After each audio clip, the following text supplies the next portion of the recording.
What's up, guys? My name is Rome himself. I'm a competitive player, esports commentator, tournament host, and content creator for fighting games, mostly known for SNK titles. While I'm sure some of you may already know that, there's quite a bit of you that don't. And that's exactly why we're here today, because what if I told you that there was others just like me? Others just as passionate as myself, if not maybe even more passionate about SNK games. And we're going to sit down with all of them. From tournament players, to commentators, to artists, to event organizers, to lore enthusiasts, to legacy players, to unsung heroes, hell, even the people who work for SNK. All so we can get to know our fellow community members even more and find out their origin stories and put a spotlight on the amazing work that they do for the games that we all have come to love. This is 15 Minutes of Flame. Get ready, fighters! A Rome himself production is coming your way! Ladies and gentlemen, boys and girls, welcome back to yet another episode of the 15 Minutes of Flame podcast. I guess I can call it a podcast. Anyways, I am Rome himself, and I have a very special guest today, guys. I have someone here who I consider an unsung hero. Someone that does a lot for the scene, and you may not even know that. Just because it's not, what they do is not the most, how can I say, most known thing or just brought up, and that can do with modding, that has to be with frame data. But you know what, I'm not going to tell you about it. I'm going to let him do it. My man Amedo, what's going on, homie? Hey Rom, how's it going, man? Yo, I'm chilling, dude. We got a lot to talk about, man. We just got the balance patch, the notes, not the official patch yet, that's not out, but just the notes. So we got a lot of KOF to cover. But man, before we do that, let's get into your origin story, man. Can you tell me a little bit about yourself? Yeah, shoot, man. I grew up in Baltimore City, playing a lot of King of Fighters from 2009 to now. Started out with, small group of people, group of friends. We played, before King of Fighters, we played a lot of Naruto, Ninja Tyson, Part 2, the 4. Wait, that's Clash, right? Yeah, Clash of the Ninja. That's my joint. That's why I started with Clash of the Ninja. And no way. Yeah, I started with 2. My best friend at the time, he brought 3 and 4, and we just played that nonstop. And within that small group of people, we got really competitive. I think me and my best friend, he will always play like Naruto. And I would always play Sasuke, so we had that like sort of pre-made rivalry from the TV show on there. But he was always good as Naruto. At the time, he was always good as Naruto. I was like trying to catch up with him. I was like, I don't know, man. Like it's not clicking with me. Then one day it started clicking, and I just played fighting games ever since. I'm just kind of like, I don't know anybody else that plays Naruto like that, so I'm just getting hyped because I played that too. I think I might have played that before fighting games competitively, that is. So yeah. Oh yeah. Unfortunately, that's the one game. Like, man, I was just thinking about the time. Like, that game was so fun, but as they kept making the same game over and over again into like the EX series on the Wii, I was like, man, this is probably like the pure example where people knew the game was stale as soon as the last entry came out. It was an EX special. I think I remember that one. Was that the one with the original character as like the final boss or something? Oh, I don't remember. It was the one they introduced Naruto's father in. No, that's, I don't know that one. The one I'm thinking of, there's a Wii game that uses like the final boss is like a brand new original character they made just for the game. It was like an American exclusive game. I could be wrong. I have to look that up. But yeah. Yeah, but we played that a lot. Then I jumped to Guilty Gear, Accent Core. Ooh, okay. And this is where like in the outer region of Baltimore and Maryland, FGC came in, because a lot of really good Guilty Gear players at the time, like around 2009, like they come from Baltimore, or they come from like the UMBC area. That was like a really big Baltimore County college at the time that a lot of guys go to.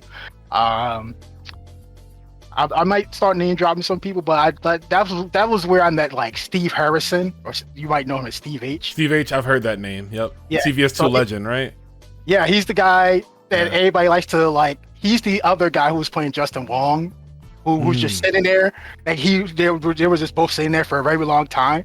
He's the guy that Justin Wong was playing against at the time, like in that video. Yeah.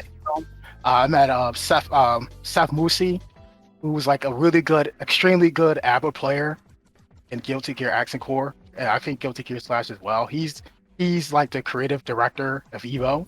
I might be getting that wrong, but yeah, he's that like he was really good at the time. But it was like I met a whole bunch of those guys there, all of my other friends who played Guilty Gear, and I thought it was good in that game, but I played like the CPU so many times. Like, oh, I'm thinking, I'm good now. Like, that's the classic. Yeah, like this is where I feel like everything's clicked. I'm doing these combos. Like, they see me like nothing. I play this. I play Kai, and my main combo that you can probably guess what the main combo starter was for Kai at the time. That was the overhead slash, all right? Yeah, Grease Saver. So I was like, okay, I'm about to mess some guy up. Here we go. First match. I instantly do Grease Saber. I die. Like I instantly lose I instantly lose to the player. I was like, yo, what? Like, wow. Like, okay, maybe this game isn't for me then. I spent like entire months playing the CPU freaking hop shit. Then I play like a real player at UMBC against like actual Guilty Gear players, and I get destroyed. Destroyed. That's how it always is. Cause like, you know, even with me, like I was the same way. I would beat my friends in the game, and then I'm like, yeah, I'm nice. I could beat arcade mode on the hardest difficulty. And I never forget my first trip to Chinatown Fair. There's a guy playing. No, I'm playing Marvel vs. Capcom 2. And I'm getting up to arcade mode. I'm feeling myself, and then some guy comes next to me, puts in a quarter, picks Iron Man, Cable, and some other character. And next minute I know I'm getting Infinite, and I'm like, what the fuck is happening? What is this? What? I don't know what this is. It's like, I'm scared, Mom. You know. This is a King of Fighters podcast after all. So like, when does King of Fighters comes in? It is, but you know what? Like I said, I wanted to know your origin, and I love talking fighting games regardless. So, but yeah, we'll jump into KOF now. So yeah, tell me the earliest memory playing KOF, and just how you got into the scene to the point where it's kind of like I would say your main game now, right? Yeah. Well, before King of Fighters, there's Fatal Fury. Oh, okay. Well, I didn't play Fatal Fury. I became a fan of Fatal Fury, like during the actual movie, the motion premiere. Oh, the OVAs and the feature-length film. Big fan. I've only seen the third one when I was a kid, and this was like, I might be off topic, but this was after watching like the Street Fighter anime. At the time, I was like, holy crap, this is amazing. Like this, like I was watching Street Fighter 2, the movie, the one that is driving the truck at the end. Yeah, so I watched that first. I was like, "Oh, this is really cool!" Like, holy, like I play Street Fighter all the time, and like there's an actual like cool like cartoon. I didn't call it anime at the time. I was like, "This is a really crazy good cartoon. This is better than the USA, the USA stuff." The USA Street Fighter cartoon. Yeah, brother! I did not think anything could be better than like the USA stuff, which was terrible. But then like that Street Fighter anime came out, then like. Once I was done watching that, the Fatal Fury one came on. And Harry Bogart instantly, like he got my attention. Like, it's just like Harry Bogart is like one of my favorite characters because he reminds me of, I forget the guy's name, but he reminds me of a Jean-Claude Van Damme character and Hard Target. Oh, okay. Have you ever seen the John Woo movie from Hard Target? I don't think I have, but like I can get an idea of what you're like going for though. Like he's like Terry Bogard is like, oh, this is like a really cool nomad who's like he's chilling, he's minding his own business, and then like he can mess people up. Mm-hmm. Yeah, and I was watching that motion picture. I was like, oh man, this is really cool. Like as time when it was in the back of my head. Then I saw I think it was King of Fighters 95, either 95 or 96, where Harry and Kyo are fighting each other in front of Neo Geo Land. It was like a big demo, it was either like a Tronic Boutique or GameStop or AB Toys, where I think that's 95, yeah. Yeah, so it was just a demo playing, and I'm watching like Terry Bogard fight this guy like this school kid. I was like, oh, this is pretty cool. But like it's really cool. But like I'm not sure I can get this now. I'm a kid at the time. I can't just buy stuff on my own. And like time went on and on, and I'm at summer camp, and I see the same two guys fighting in somebody's Dreamcast. It's Terry Bogard and Kyo again, but they're playing Capcom versus SNK 1. Whoa, that had to be huge for you. Yeah, yes, because that was like I instantly see the two guys fighting, and it's like I've seen these guys before. Who are they? They're like, wait a minute, that's Terry Bogard, and he's fighting Kyo. But this, what in the world? Like this SNK and like what is going on? This is amazing. Oh man, yeah. Okay, so I'm sitting there. I'm like, oh, I know these characters. I can probably play them against. Like, I could play them. I get beat up. I didn't know any of the controls. Like, man, like this is really cool. I spent the whole weekend trying to do like learning all the stuff for Terry, like all his motions along with Kyo. Man, Power Gaze at the time, I thought that was like the most insane thing that you could possibly do in the game. I was like, why? Who does this motion? Like I'm doing quarter circles, but like Power Gaze is like quarter circle back, down, back, forward. The like, one what? down back, it always got me too. I'm like, why is it just one random down back in this motion?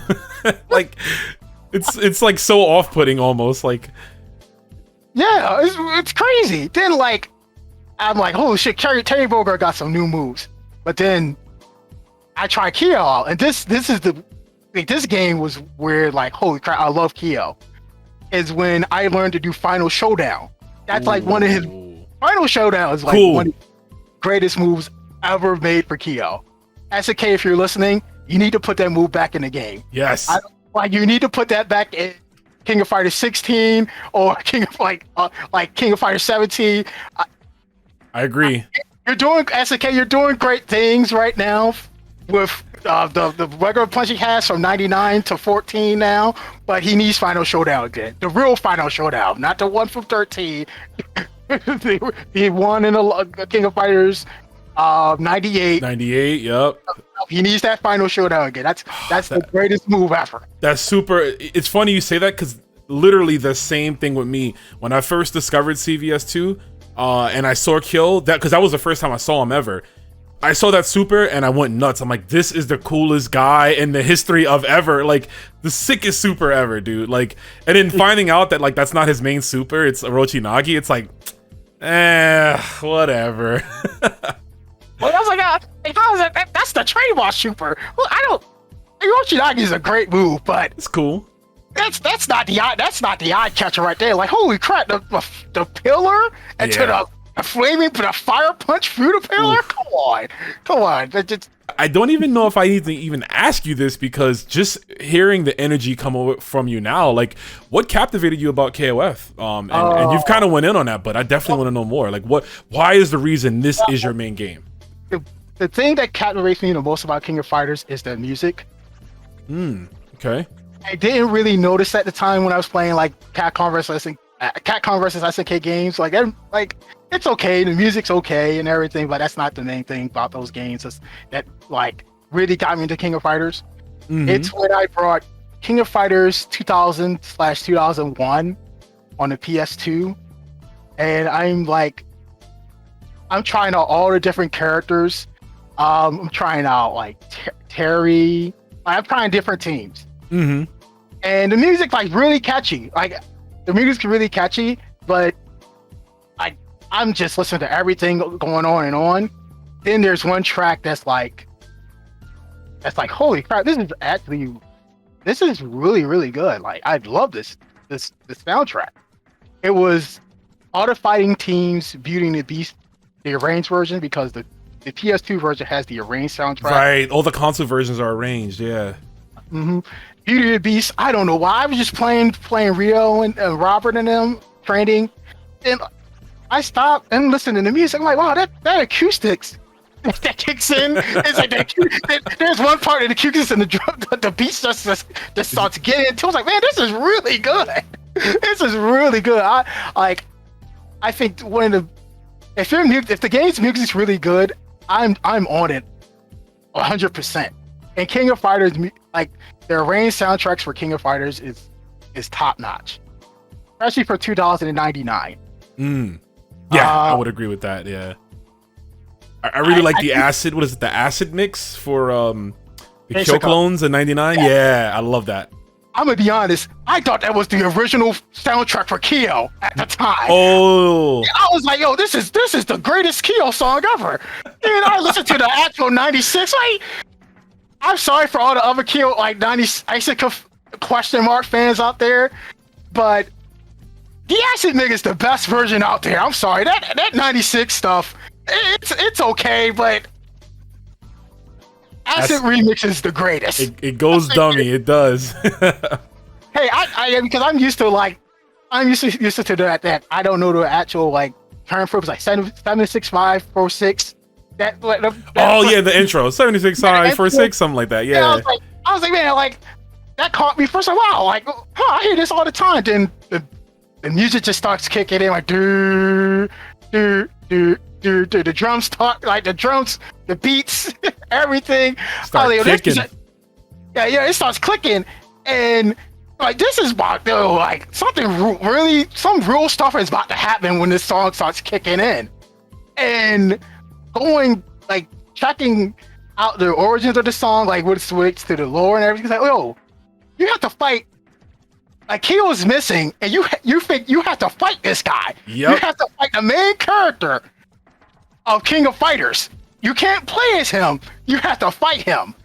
Same with the Yori. Yep, they're not there at the beginning. That's mind blowing, actually. Yeah, but you don't realize it. Like I wish I was there at the time when they first introduced this stuff, because I would think like, what the world? Like, I gotta fight my boy Kyo? Mm-hmm. He got new clothes on. Like he's wearing the same suit and everything. He got the red on.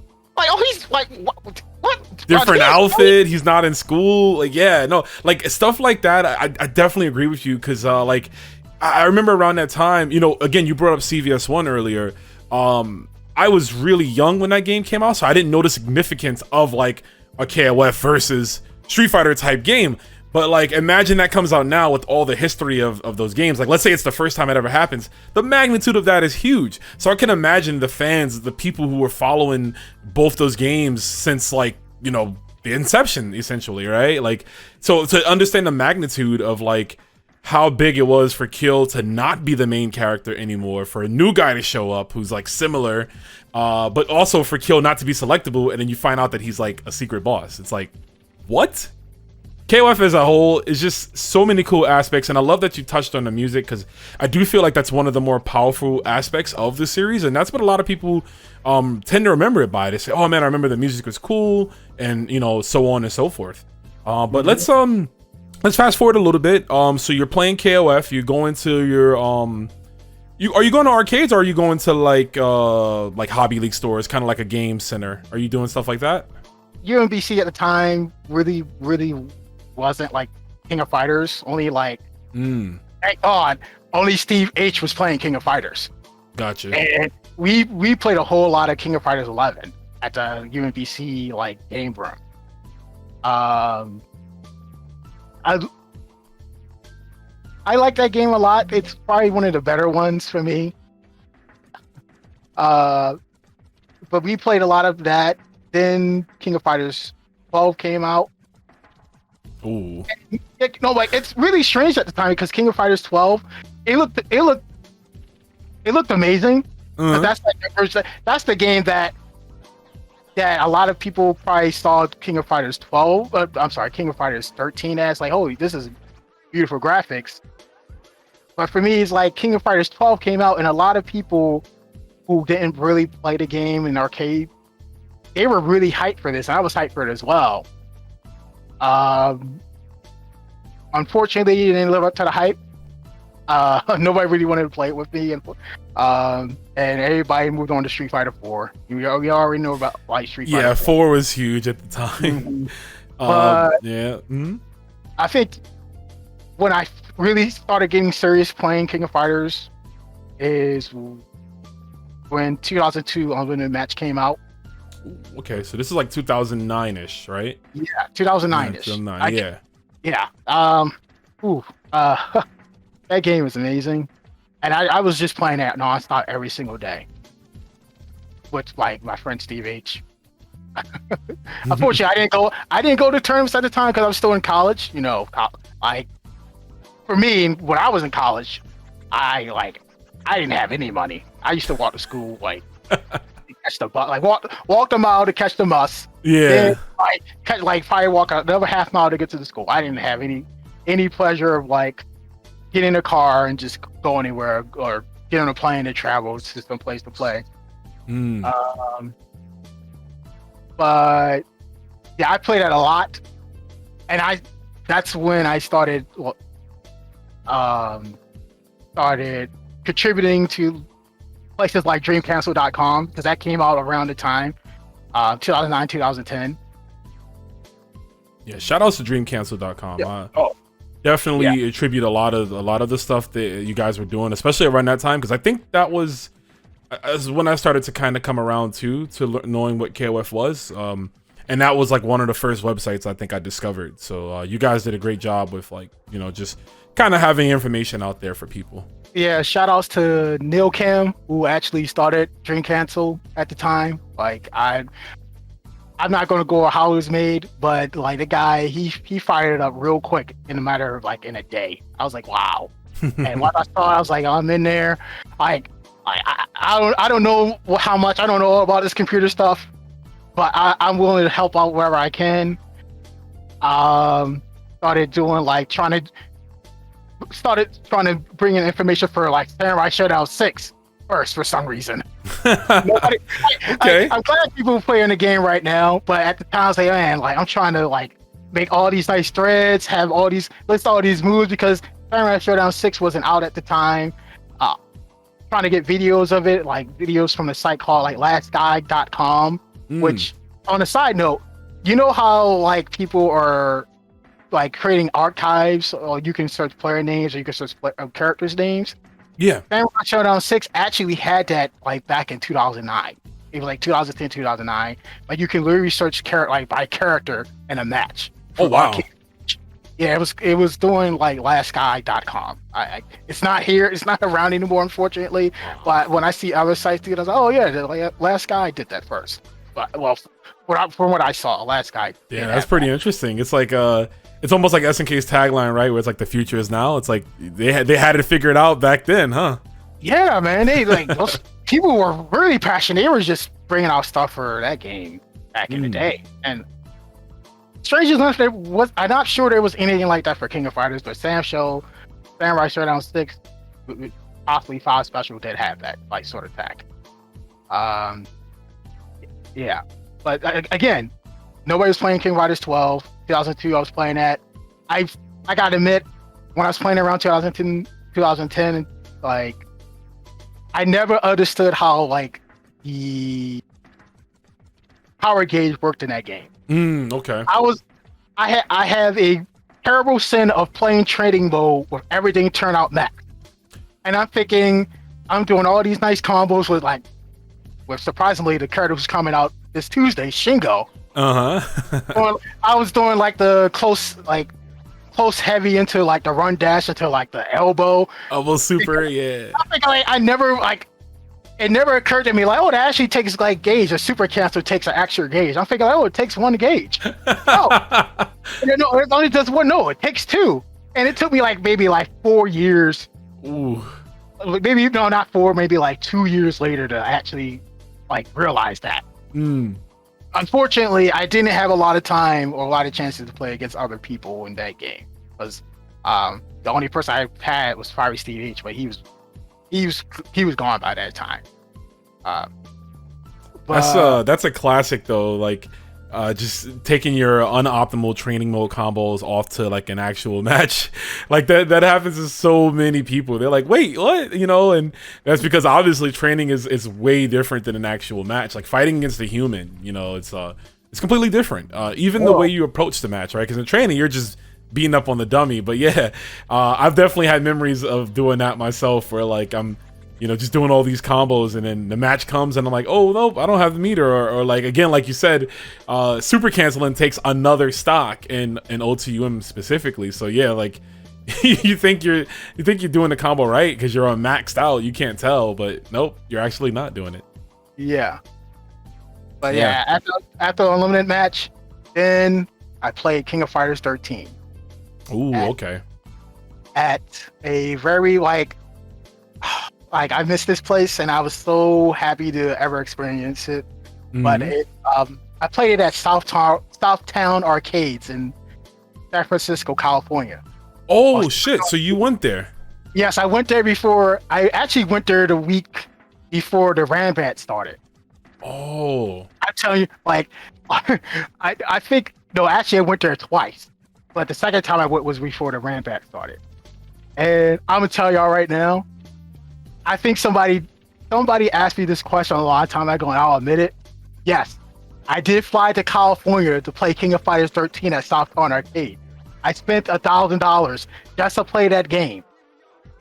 That's love right there, folks. I think I can still remember when I first saw that game. It was like, I don't know why, but it's like the same feeling when I saw King of Fighters 12. I was like, it was just like, holy crap, this is in a live environment. I feel the energy, and this game looked amazing. And it, like, I had to play it right now. Yeah. I spent $100 trying to play that training mode, playing against like Reki, and some of the other guys there. Like, I think it's, I'm gonna butcher his name, but I think Reki knows the Eldoro something. It was Eldoro, Crimson. I think it's like the Crimson guy. I think that was the first time I ever fought against a riding player, and. Oh god, that was arcade riding too, right? Yeah, arcade riding. It's literally, he's literally a boss character. He was a boss character when I first played him, because I used to watch a lot of videos at times. Okay, I know what he's gonna do. I have 16 seconds. There was like some Western nonsense, like you have 16 seconds. I'll give you 16 seconds. Then I can't guarantee you're gonna live the next second. I'm trying to hop on this guy. He's blocking everything. 16-second kicks in. Yep. 3 words, folks. Yeah. Drop kick, jab, drop kick. That's it right there. Yes. And you're dead. You're done. I wasn't done or discouraged from. I was like, wow, that's as bad as I pictured it when trying to fight this guy against like a competent player. Oh boy, like that's really cool though that you were able to go. That was, again, I think for me as well, that was some of the first streams I've seen for KOF was the Southtown Rambats, and I remember hearing, I think Hell Pockets used to be on those doing the commentary. I want to say I forget the admin of iPlay Winner, but I remember he was like, I think in charge of that building at the time, or that arcade. Yeah, so like that's some cool stuff, and you know, that's passion to fly all the way out there to play some KOF 13 offline. Again, you know, things are a lot better now. Like in the most cases, America has a bit of a stronger scene, you know, in some pockets. So like, you know, compared to back then, it wasn't like that. And then you didn't have a solid you know, you didn't have rollback essentially, right? Or solid online connections. So like you couldn't even play at home. So, you know, some people had to take those plunges and travel to different states just to play the fighting game they want, you know? So, you know, well, you're competing, you're playing, you know, this is KOF 13 now, but just in general, what was your first like regional and/or major event, and like how was that experience? It's the one I first saw you in. Winter Brawl. Whoa, really? Yeah, and you know we never finished our match. I still remember that. That was super late because we were watching the finals, right? Yeah, I think we was about to start our match, then like, oh, it's time to go. Like, this is Winter Brawl. I think this is 2017. Yes, yeah, it's 2017. Wow. Yep, that was your first one, huh? Yep. Yeah, that was like my first one. How did it go? And do you remember how I went in bracket? Like, how did it go? I went. Let's see. I think I went either 2-2 or 1-2. No, it was about 2-2. I first played. I had to play against Chris G. Oh yeah. Chris G. I think I think I sort of got that crowd hype because I caught his role with Daimon because I play Team Japan. Like, you may not see me able to play them sometimes, but I love Team Japan. Daimon, Hio, and Benimaru is like my main character. And I'm just gonna say this: I'm playing Team Japan in 15 this Tuesday without Daimon, but we have the other member. Yeah, the other fourth member of Yes. Team Japan. Yeah. Yes. But yeah, I was playing against Chris G, and I got the crowd hype when I guess I'm not even sure how I did it, but I caught his role because I did the command role, and I caught his role, and everybody was hyped. And unfortunately, I did the dumbest thing that I did the dumbest thing possible because I actually decided to explain how that works to Chris G afterwards. And Reggie, I had laid no, I don't think he cared. After Chris G didn't care, but Lazy Freddy is looking at me. What the hell are you doing? Like, why are you telling the guy this? I was like, I don't know. I like helping the player out, but I'm telling people out there, don't do that. Don't do that for yourself, and don't do that for another person if you didn't ask. Okay, just don't do that. Yeah, I did that at the time. King of Fighters 14.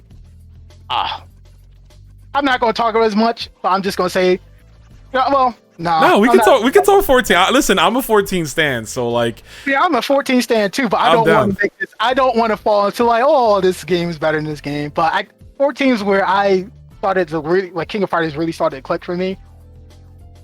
Yeah. Playing actual getting match experience against real people like in a live environment helped a lot.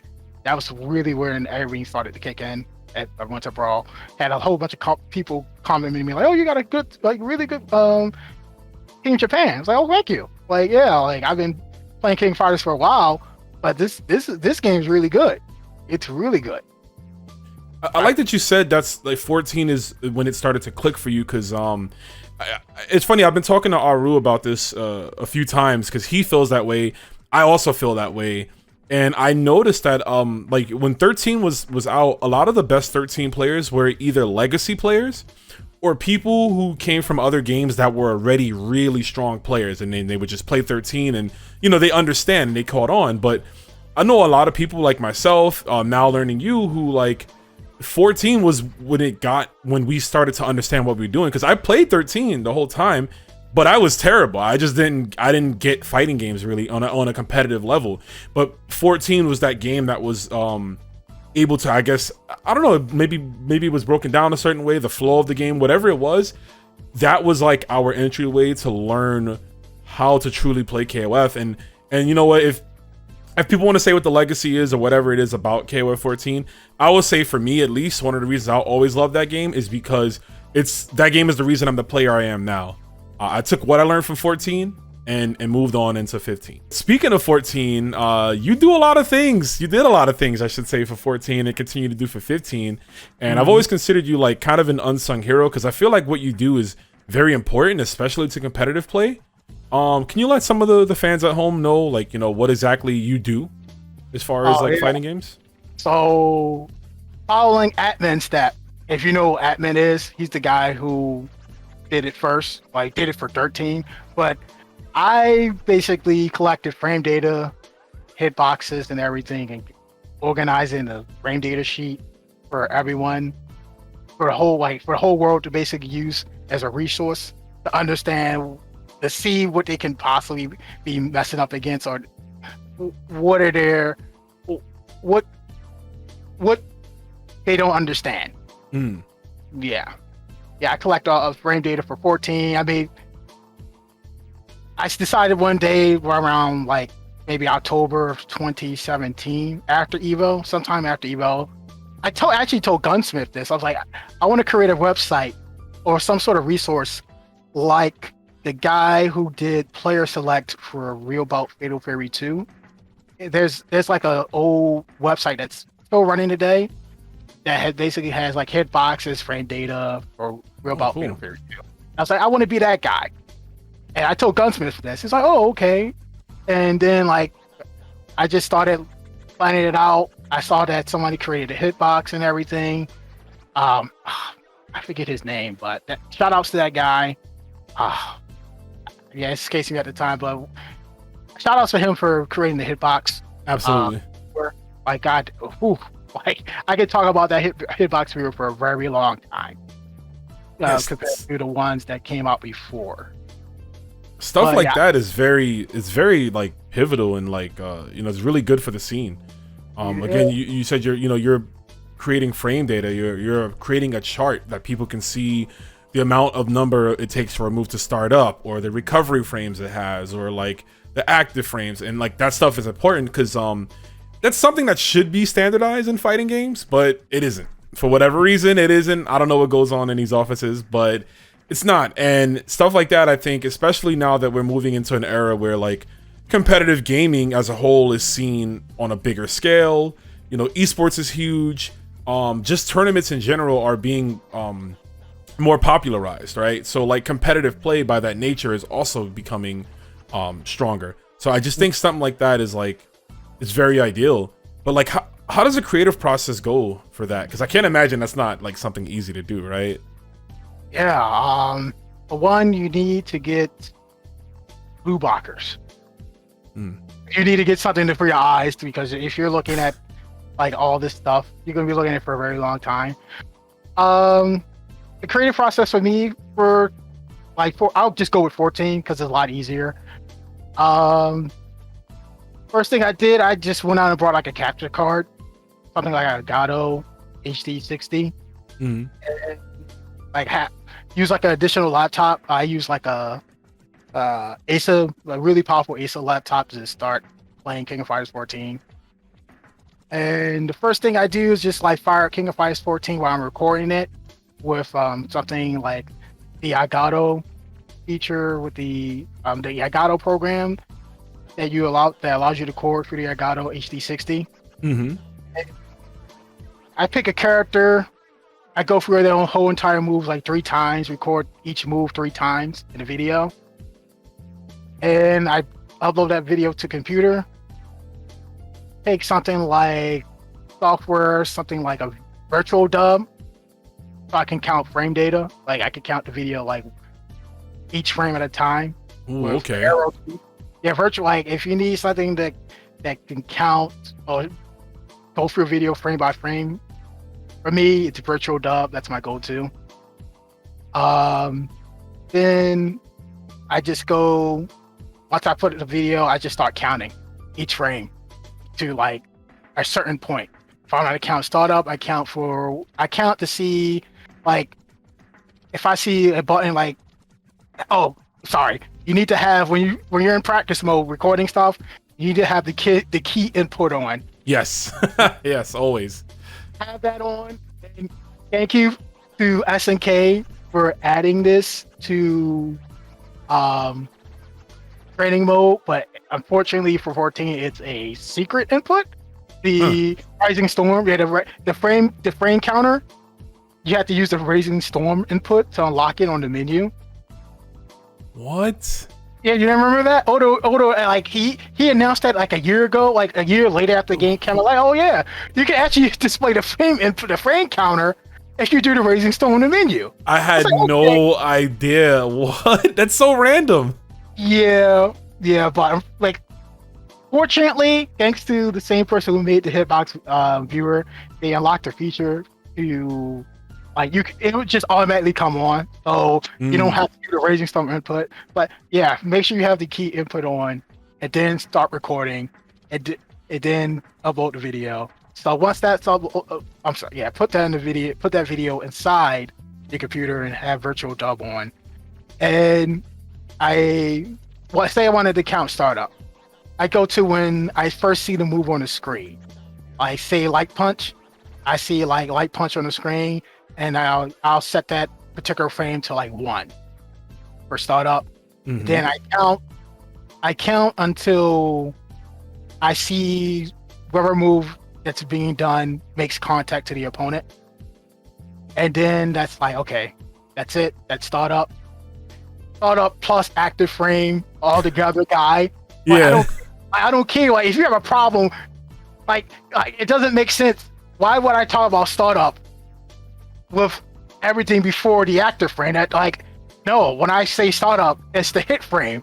But it's like no, like talk about it more. And I play with a lot of Street Fighter players as well. And talk to them. It's like, yeah, you know what? I think it's time. I'll just use hit frame or impact frame, whatever. It's time. It's time to make things a little bit easier. Streamlining them a bit. That's all. That's all. Yeah, I mean, because the process itself doesn't sound like it seems like it. You know, it's a long process, especially just for one character. Because that's, you know, I don't know how many moves the average character has, but there's a lot, right? There's the regular normals, the far normals, close normals, jump normals, all 3 versions of a fireball, all 3 versions of moves in general, right? Like there's a lot that goes into that. So like I can imagine like one character takes like probably all day, right? No, well, with the hitbox viewer, takes about 3 to 4 hours. And okay. Okay, yeah, that's a lot. That's still a lot. That's still a long time. Yeah, that's what I'm saying. Like, goddamn. Yeah, that, like, good lord, I do like. The only reason I was able to do that because I was borderline neat. Yeah. Like, I only went to school, but I was still making money at the time doing some other stuff that didn't require me to. I only had to like possibly work like maybe twice a week, so I had a whole bunch of extra time of just collecting frame data for a game that had like over 50 bloody characters. I was gonna say that you do 4 hours, yeah. Yeah, 4 hours. That's a very long time. And I was able to get it in a span of like 2 months. 4 times 50. Oh my god. Yeah, I'm thinking about it now. Like, good god. And then the DLC, and then it's like, yeah. Yeah. Yeah, I want like see. I'm thinking about it real hard because I'm here because I wanted to inspire people to like maybe contribute more to the scene. For like, hey, if you want to collect flame data and stuff, that's another way to help the scene. I'm gonna be real with you though. Do not do it if you don't have time, or if you're not passionate about it, because you need a lot of passion, and that passion has to be for you. It can't be. It can't just be for the scene. Like, one of the main reasons I started doing frame data and collecting hitboxes is because of Shingo and 2002 Limited Match. It all comes back to Shingo. It comes back to Shingo. It's just the truth. It comes back to Shingo. Shingo's heavy far kick. When I was playing 2002 before I knew the hitbox, I thought the hitbox was on his foot. It's not. It's on his thigh. It's an actual thigh. It's not an anti-air. It's just a forward mid move. And I was like, once I figured that out, I was like, nah, like that does not make any sense. It's like, what else is cursed? You gotta see you gotta go through everything. You saw that, and it was a mind explosion, and now you're like, no, I need to see what else is just as jank as this right here. Not just jank. I need to make sure I know what I'm doing. I don't want to use the wrong move, and somebody tell me one day, like, yeah, like that move sucks. Like, and then I had to like be shocked and like act crazy because like, why would this movie made like this? I have images somewhere. So if you can somehow post that up to show what people want to talk about, please do, because the movie is so ridiculous. Like, oh, his foot is right there. His foot should be hitting people, but no, it's like his thigh. It's his thigh. I'm looking at the animation in my mind because like that, like kind of like a roundhouse kick he does, right? It's a roundhouse kick. I know a kick. Yeah. Yeah, it's a roundhouse kick. I was like, man, why would they make the move like this? No, I will never be fooled like this again. And I'm playing 14. Like, nah, we're getting all of this information. I'm getting every single frame of this move. I need to know about the hitbox. I need to know about these iframes. You need those iframes. Invincibility matters in King of Fighters. Absolutely. It's like, hey man, King of Fighters Season 1. It was the King of Fighters DP. Okay? Oh yeah, yep. King of Fighters DP with Cronin, who, yeah, he was a problem. He was a problem, and from the patch notes, which we'll get into in a little bit, it does seem like he's been dealt with for the time being. But you know what? I also wanted to ask you. You make mods as well, right? I think I've seen some of the stuff you've done for 14. I see it on your face right now. I love it. I love the smile because I know where this is going.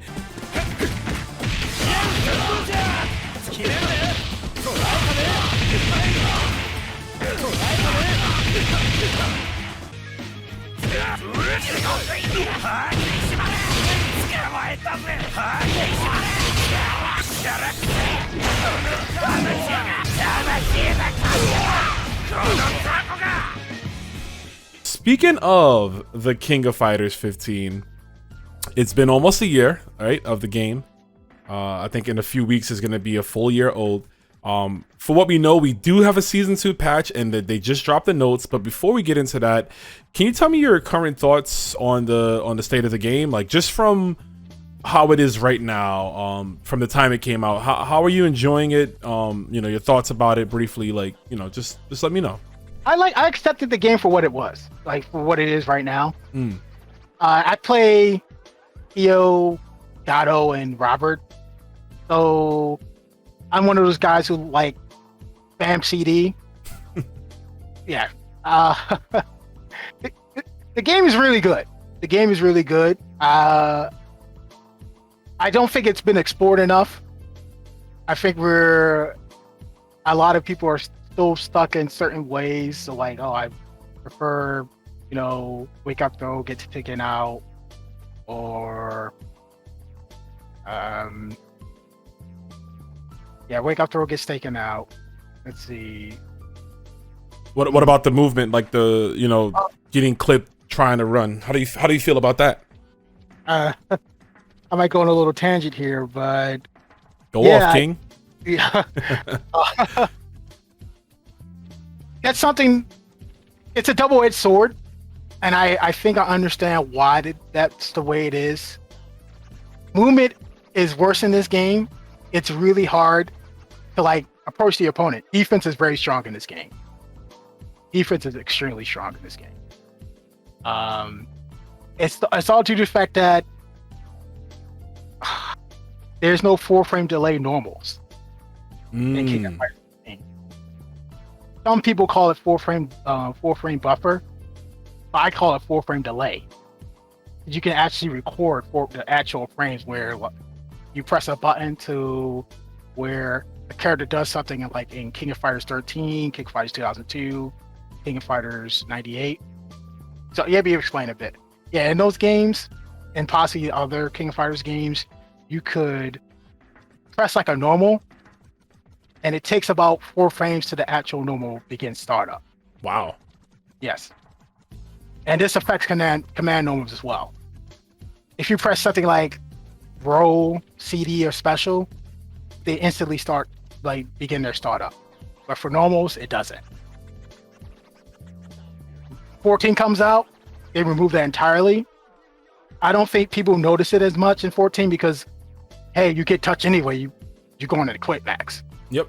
So it's like, I don't have to worry about approach. I just have to hit you. 15, they make block, like run block worse. They make it like the old games. However, what else is from the old games? 4-frame delay normals. So if I'm trying to approach you in the old games, I can't, like, you as the opponent will have to make sure you can see what I'm doing, or you're trying to guess. Yep. I could be entirely wrong, but that's how I process it in my head. And a lot of people, probably from playing the old games like 2002 or Fightcade or 98 or like these old games now today, they've been playing for so long, they're so used to playing that they're probably thinking they can do that in 14 and 15. But no, I don't. Like, your opponent doesn't have to accept it. They can just smash out of it now. Like, a 4-frame move is actually a 4-frame move. It's not 7 frames. There's no delay. Yeah. That's an interesting thought. Yeah. And then, like, so we have run block that's the same as the old games. I can't approach you without like a certain amount of a certain amount of frames before I can do anything, but you can instantly just press a button. I think that's like when I see new players are talking about like, man, like people are smashing. I'm not used to this. What's going on? It's like you gotta learn a frame trap or something. You have to find some way to stop them. And unfortunately, I don't know how to stop them. I don't see a lot of people playing that way. They're probably pro players these days. They're not like playing where like I'm going to stop you from doing stuff. Like I'm just going to press the button or whatever. But I think as the game evolves, it's going to get to that point where I'm going to try to check you every time you do anything. You better start. Once you've done your like wherever you're trying to do right now, your block string, I'm going to try to press a button, and I may not be. I'm just going to press it. I don't think right now there's nothing in the game that actually stops the opponent from like just smashing no matter what you do. And I've been told like, oh, use Shadow Strike. I don't think that's the answer. I gotta be honest. I would agree with you on that. I think Shadow Strike, it does have its uses, but it's not the end all be all. People, when they try to generalize it in that sense, like it's like, nah, it's not this good. Yeah, I don't like Shadow Strike at all. I use it a lot, but it's like I don't like this as like, oh, this is to stop like smashing and stuff. Like, well, SNK's never said that. I'm saying that's why I think that's why it's there. Well, it is. Yeah, it's also say it is a defensive tool with guard points. So it's like I think that's the idea. So yeah, you're not. I don't think you're far off. Yeah. I think the game, the state of the game right now is that it's unexplored, but it's like unexplored to where if it's explored further, it might get stale quicker because people are just gonna realize that you can smash no matter what. Like, okay, I'm just gonna smash what you do. And if you're not playing a character who can far heavy into special to worth punish whatever you do, it's like, okay, well, I'm gonna play this character who can't play the meta, which is far heavy the game, unfortunately. Unless you're playing somebody who can check everything like Ronin right now. Next week will be a new day. I think we got approximately 4 days before the official patch for the season 2. So last night SNK dropped the patch notes just randomly. They dropped them on us. I think they even dropped a video showing off what some characters have, some new changes and things like that. Just from a quick glimpse, right? Because again, we haven't had a chance to play it yet, so we don't truly know what's gonna happen. But just from what you've seen so far, how are you feeling about your characters? Is there anything? Because you did mention you play Gato, and I saw what happened to him. And I'm dropping that character. Like I'm not good or anything. Like I rely on lights to EX all the time. That's my main. That's my main move with that guy. I didn't read the rest of the list, but once I saw the change to EX Palm, was like, ooh, oh boy, like I don't know, Gato, like. Like it's EX Palm until it changes to EX Palm and it changed to 2C, the crouch heavy punch. Like I don't know, Gato. Like right now, the people I play, like they smash. I need a way to stop them. If I can't hit them for like with punishment range, I don't know what to do with the character. Like I can't get like people. It's funny where people are like, oh, like he's not like he's okay. He just has to rely on 2A, but no, I'm saying close A and to heavy punch. I was like, well, that's neat and all, but how the hell are you going to get in? Like if they're smashing, like how are you going to check them? How are you going to stop? You lost 2C. He doesn't have 2C anymore. Well, we don't. Well, it has a hurt box now, I should say. So it's easier to. It might be easier to counter poke now because before you couldn't really do it. Yeah. Yeah, the range though. That's the one I'm worried about. Is the range. Like if he can't hit as he did before, then like I'm sorry, Gato, but I gotta pick somebody else. I gotta go full team Japan like Benny Maru. I'm dropping him. Well, I might play him on the side a little bit, and I have to see what the flip kick, the demon flips do. I heard some changes with them, but yeah, nah. Like I'm not the authority figure when it comes to Gato, but I can't. I know for a fact that I can't play him against the people I'm playing who are smashing all the time. Not smashing like, oh, they don't know what they're doing. I'm fighting CBS 2 players. Like I'm fighting two CBS 2 players who can block all day. They're like, okay, I know when to check you, or I'm just gonna smash anyway with this ridiculous move that I know won't let you to get in, won't allow you to get in. Okay, Nick, I play Robert too, and unfortunately he has to go. Yeah, they didn't. I feel like this is another patch where they didn't really do much with him. Even from the last one, they didn't change too much. I think they nerfed him more, but that was about it. And I've heard that he had like universal nerfs. The CD, like they scaled CD down even, like they scaled CD damage even more to what it was now. Cause yeah, it's already scaled. It's like, okay, we scaled it even harder. I'm like, wow. CD damage, and I think in this current version, it went from 12 frames to 14 now, so it's 2 frames slower. Okay.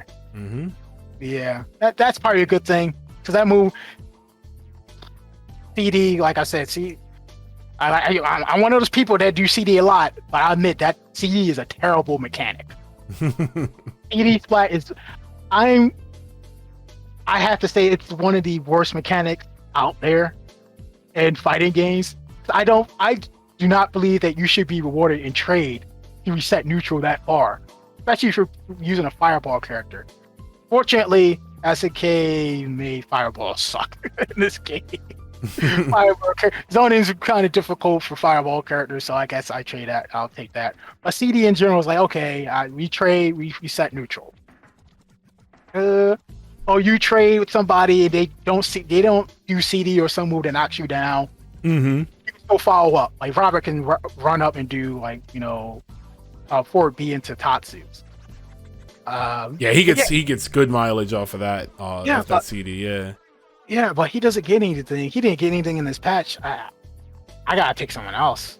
Honestly, I'll still play him in casuals and try to master him and provide tech. I have like a whole bunch of tech for the guy right now that's not out there. But I'll still play him. But I don't see myself seriously like playing him in tournaments anymore. As for Kyo, I'm excited for Kyo. He lost some stuff, but I think he gained something in return. I'm not entirely certain because we haven't seen like the actual patches. Right. Haven't had our hands on it just yet. Yeah. But I think I might like to change to forward post standing B, because he might be able to do like crouch B, crouch A, standing B now. Ooh, okay. I think they increased the proximity activation range. Oh, so yeah. Mm-hmm. And then you could probably, so you like 2B, 2A, 5B, and then like 3D maybe into. Yeah, okay. into record. I hope that's what that is, because man, he needs better confirms than what he has now. He's still a great character. He's absolutely a great character in this game. He's sort of boring, but he's still a great character. Due to the fact that he's boring due to the fact that he relies on CD a lot more. Mm-hmm. I swear, it feels like that whole team, Sacred Treasures, is just a CD team. I thought like Chizuru's it. People are saying Iori's it as well. Just like, yeah, CD's really good with him. Then I play Tao. You know who Tao is, right? Oh, he plays a really good Kyo, and when I was just playing him for a long set, he kept doing like CD stuff. I was like, is this really what this character is? Just another CD character? Are you telling me two of my characters in this team is just CD characters? And then I was like, I started using it and became a believer as well. Like, yes, he's a CD character. But that change to 5B. Mm-hmm. The game changer for me, because like, I can do 5B into 3D, what better confirm, like a better box screen confirms. And Is his 5B a standing low or? yes, it's standing low. Oh, that could be really Yeah. good too. Yeah. Mhm.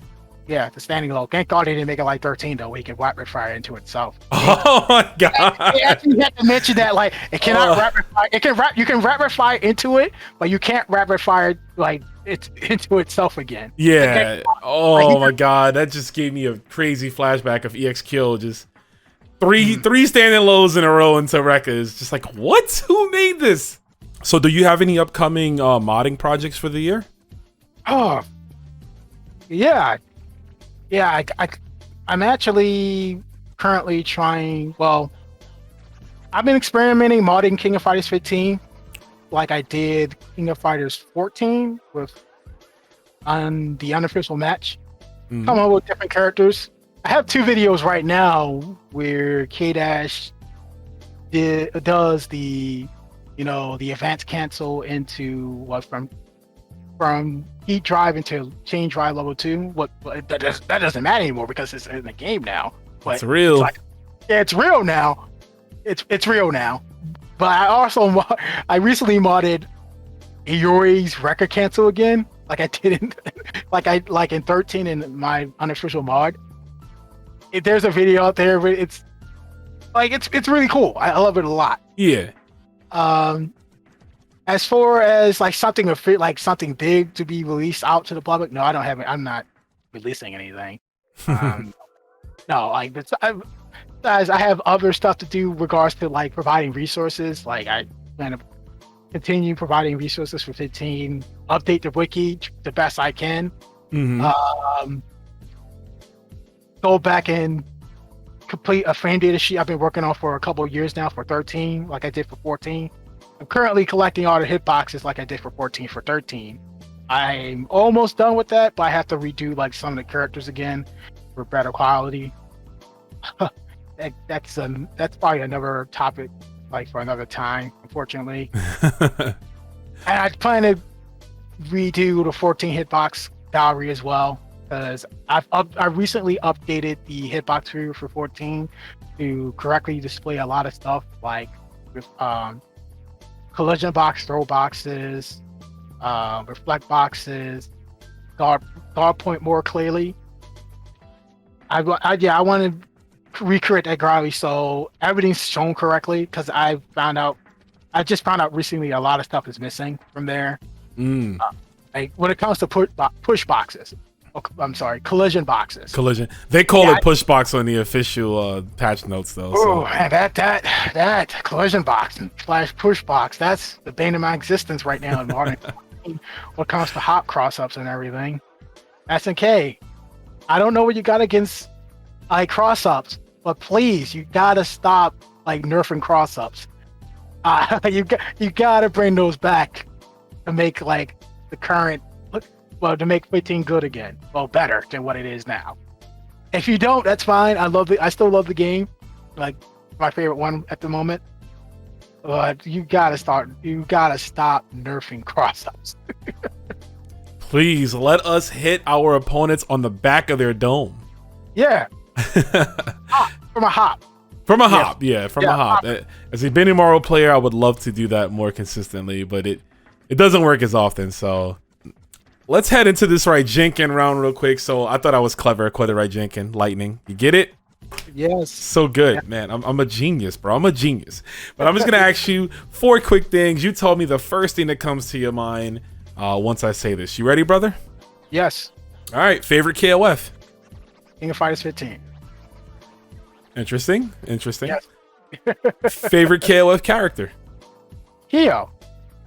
Also interesting. I almost was expecting Shingo, the way we were talking about Shingo earlier. Favorite KOF song, and I want you to be specific. Oh, I think I was specific before, but Beauty and the Beast, King of Fighters 2002 Arranged. Arranged, yep. Okay, so 2002 Arranged. No, 2000 Arranged. 2000 Arranged, my bad, yeah. Oh, you said 2002, no. I was going to say, no, not the 8-bit. I'm sorry, it's 2000 Arranged. Yeah. So, Again, funny enough, so far the people I've interviewed for this series have all said 2000 songs. I think that's yes. Wow. I think that is very telling. I think that is very telling. You'll see when the episodes are live, okay. But I think that is very telling of just how strong 2000's OST is as a whole. And last but not least, this one might take a little bit more because of the magnitude of it. But I need you to create the ultimate KOF team. Pick your characters and you pick the version of that character. 14 Daimon. King of Fighters 11 Kyo. And 98 Ultimate Match Final Edition Benimaru. Haha, yeah. That's Benny on crack, man. 2B into Heavy Right Jenkin. Woo. Yes. Insane. So we got 14 Daimon, 11 Kyo, which is an interesting one, and 98 UMFE Benimaru. That is like the maximized Team Japan right there. I like it. I like it a lot. So with that, folks, we're gonna go ahead into these matches. We'll see you over there. All right, folks, we are back. It is me versus Amedo. We're gonna play some five games of King of Fighters 15, and possibly the last set actually before the brand new update. So one last time for him using Gato. Select stage. Oh boy, it sure is. Oh, I hit random select and it gave me training stage. That's funny. That's fine.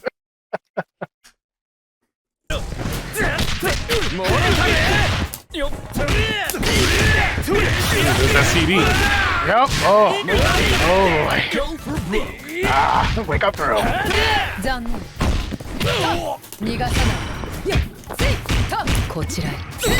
Oh, nice shadow strike.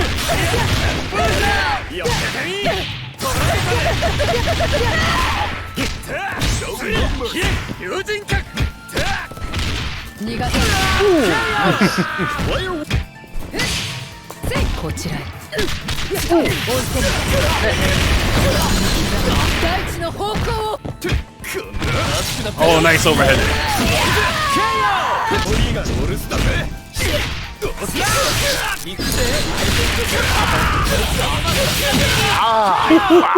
I didn't think that was gonna kill either. See you next time. Oh, nice. Nice. Ah, yeah. Uh-oh. Oh.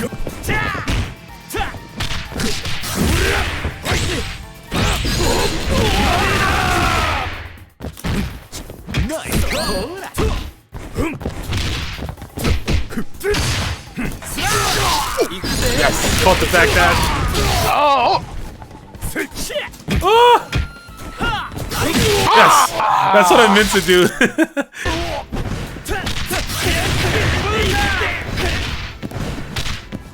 Oh my god, that was dirty.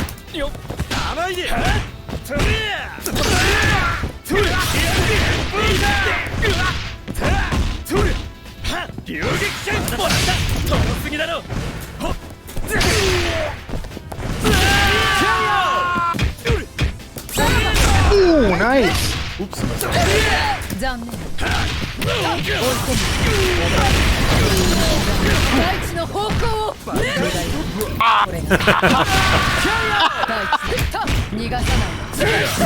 Nice.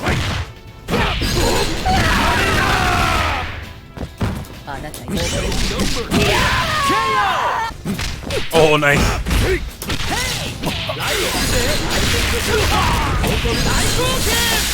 Right. Nice cut.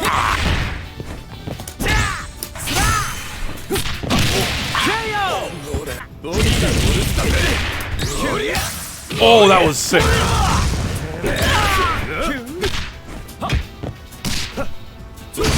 Oh! Woo. I think you're alive. You might be alive.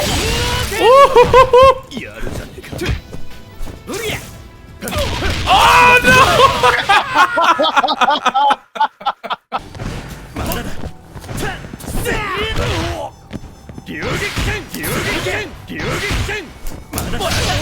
Okay, nice. Oh.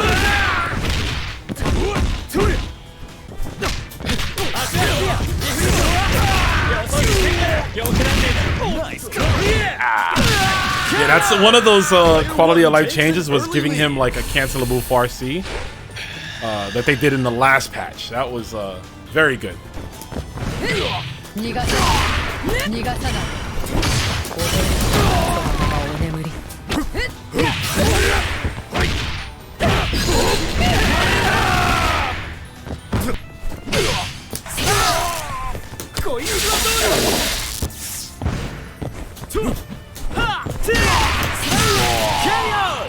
Neither side.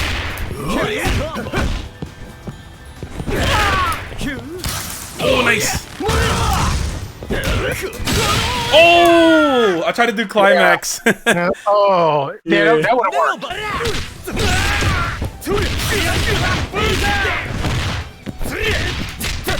Oh, that was dirty. You know?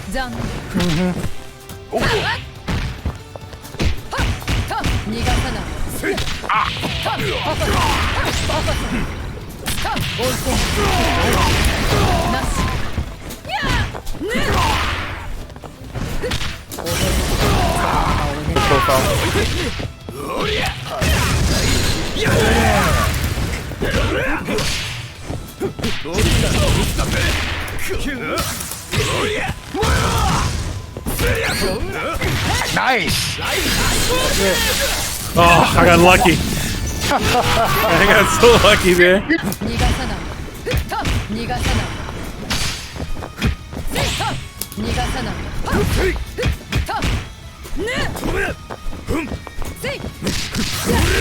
Oh man. Not enough. Oh, yeah, there it is.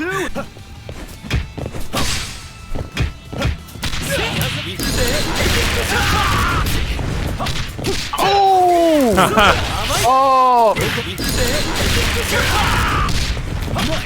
Oh, why are you styling on me like that, man? Oh, you didn't have to embarrass me like that. Oh, good job. Nice. Good games, man. GG's. Man, that was a lot of fun, dude. Thank you for the games. Thanks for hopping on. But one more time, can you let the chat know where can we find you? Yeah. You guys can find me at twitter.com/Amedo310. You can also find me at Discord on like dreamcastle.com. I'm sorry, Dreamcastle Discord or dreamcastle.com, somewhere in the forums. I still use the forums these days. So if you somehow decide, if anyone decides to go to dreamcastle.com and type something in there, I'll probably see it, or anyone else will see it as well. All right, sounds good. And with that, folks, I think that's a good wrap up here. Thank you again, Amedo, for hopping on. This was so much fun. It was a pleasure of mine. Like I said, I've always wanted to get to know more about your story, and I'm glad you were able to share. But with that being said, I am Rome himself. Guys, this was another installment of 15 Minutes of Flame. If you haven't subscribed to my channel yet, you should, because we got a lot more from where this is coming. But with that being said, y'all have a good night, good day, or wherever you are. Take care, be safe, and I'll see you next time. That's all for now, fighters. But if you've enjoyed what you've seen, be sure to like, comment, and subscribe. Also, don't forget to follow Rome's social media pages down below. Take care, see you next time, and most importantly, thank you for watching.